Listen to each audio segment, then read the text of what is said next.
So we are here now at the Sanctuary of the Agony of Jesus, which is Gethsemane. Yan. So dito po umiyak si Jesus o nagdalamhati dito siya sa Gethsemane.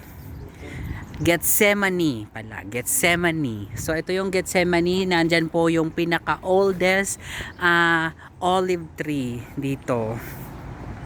Yan. So mabilisan lamang po ang aming mabilisan lang tayo kasi gawa ng sasaraduhan kasi because of the serious situation is binibigyan lamang po yung mga tourist na kagaya namin.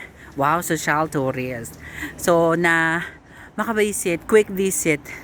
So yan po ang ating mga yan.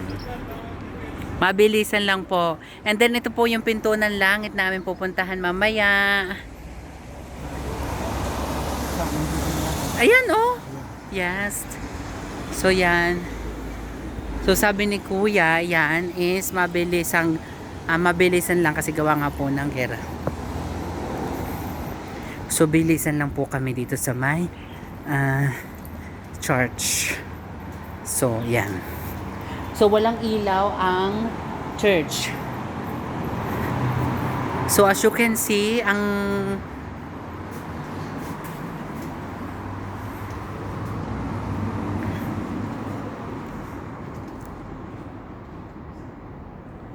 yan.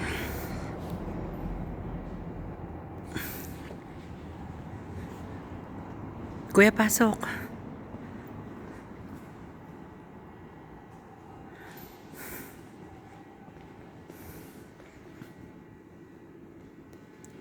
Quick visit lang po kami kasi gawa nga po nitong serious situation.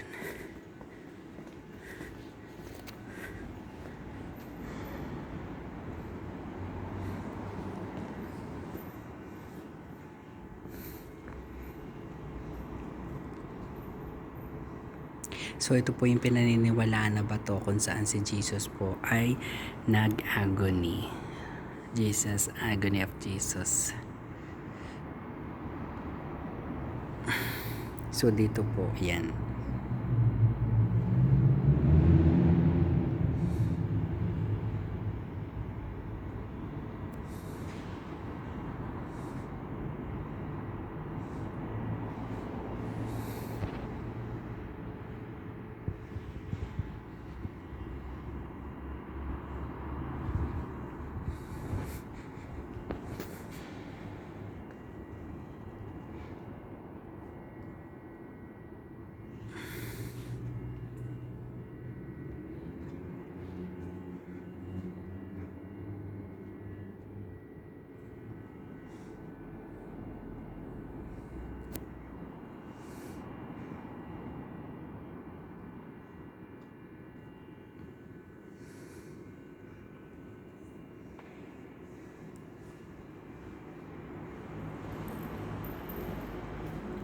Hoy, ito mismo. Dito mismo, te.